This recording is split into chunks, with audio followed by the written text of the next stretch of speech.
Welcome to voice of Shaan. என்னதான் காட்டுக்கு ராஜான்னு சிங்கம் புலின்னு கெத்த வாழ்ந்துகிட்டு இருந்தாலும் நம்ம முதலையை பார்த்தா ஒரு ஸ்டெப்பு பேக் தாங்க.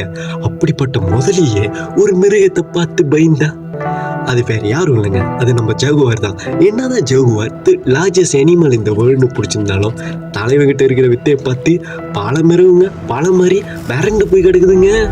ஜகுவார் தோற்றத்திலே வாங்கிடுவீங்க. 150 கிலோ எடை, 80 கிலோமீட்டர் ஸ்பீட் நடை, புள்ளி உடை, அதுவும் தண்ணிக்குள்ள 20 நிமிஷம் இருப்பானா. தண்ணிக்குள்ளே 50 கிலோமீட்டர் ஸ்பீட் பெரு அவர்ல போவானா. 6 மீட்டர் 20 ஸ்பீட் பாய்வானா.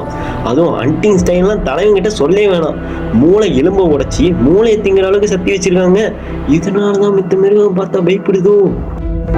அதுவும் இந்த ஜகுவாருங்க மொத்தம் 85 டிஃப்ரெண்ட் ஸ்பீசிஸ் இருக்கு. இவ்வளோ நாளா இந்த பிளாக் ஜகுவார் தாங்க நம்ம பிளாக் பேந்தர்னு சொல்லிட்டு இருக்கோம். இதே எனக்கு தெரியாம போச்சு. அதுவும் முக்கியமா சவுத் அமெரிக்காவில் தான் இந்த ஜகுவார் பார்க்க முடியுங்க. அதுங்க வாழ்நாள் பார்த்துக்கிட்டிங்கன்னா 12 5 வருஷங்க. சில மிருகங்க 20 வருஷம் வரைக்கும் இருக்குங்க. பெண் ஜகுவார் ஒரு தடவை 1 4 குட்டி இடுவாங்க. அதுவும் அந்த குட்டிங்கெல்லாம் 2 வருஷம் உங்க அம்மா கூட இருக்குமா.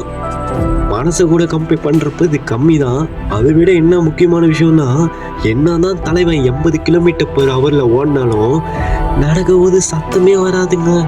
அதனாலதான் ஜகுவார்னு வச்சு ஒரு கார் கம்பெனியை உருவாக்கிட்டாங்களோ. மறக்காம காமெண்ட் பண்ணுங்க.